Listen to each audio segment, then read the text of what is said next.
À la différence de dépression ou anxiété, le terme borderline, littéralement ligne de démarcation, frontière, est utilisé pour désigner un problème psychologique sans vraiment dire ce en quoi il consiste.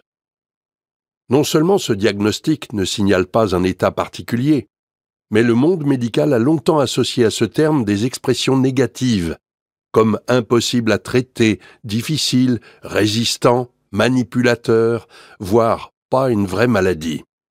Jusqu'à il y a peu, en effet, le diagnostic borderline, ou état limite, était considéré comme un grand fourre-tout, dans lequel psychiatres et psychologues rejetaient celles et ceux qui ne répondaient ni à leur catégorie diagnostique préétablie, ni aux modalités de traitement classiques, médicamenteuses, psychanalytiques par exemple, qu'ils offraient. Des mots pour des mots. Ne pas savoir pourquoi l'on souffre, pourquoi on fait des choses folles, comme se couper pour arrêter d'avoir mal, est extrêmement angoissant. Quand en plus le monde médical déclare que l'on n'est pas un vrai malade, mais juste quelqu'un de difficile, c'est non seulement frustrant, mais aussi cruel, car cela aggrave le sentiment de honte, d'isolement et de désespoir. On me dit borderline. Depuis plus de 10 ans, je me sens instable. Instable dans mes amours, je ne compte même plus le nombre de relations amoureuses que j'ai eues. Instable dans mon travail, dès que mon patron m'insupporte, je claque la porte et je vais ailleurs. Instable avec ma famille, ils ne me comprennent pas et parfois ils me comprennent trop. Il m'arrive souvent de me blesser ou de boire énormément pour me faire mal. Ça me soulage et ça me fait peur en même temps. On me dit borderline, mais au fond, je ne sais pas vraiment qui je suis. Léa.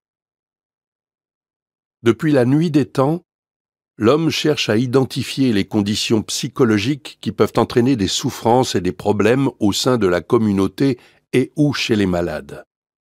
Et pour ce faire, il utilise des mots. Il y a plus de 2000 ans, Hippocrate parle ainsi d'humeur pour définir les tempéraments ou caractères, et y associe des couleurs, rouge pour la colère, noir pour la mélancolie, etc. Psychose, névrose. Le psychiatre allemand Emil Kraepelin, 1856-1926, s'est efforcé, tout au long de sa carrière, d'établir une classification des maladies mentales fondée sur des critères cliniques objectifs. Dans la 6e édition de son traité de psychiatrie, publié en 1889, il utilise le terme psychose pour désigner les états psychiques caractérisés par une altération profonde de la conscience, troubles graves de l'identité, problèmes d'organisation de la pensée et de son rapport à la réalité. Aujourd'hui, quand on parle de psychose chronique, on parle de maladies comme la schizophrénie ou le trouble bipolaire.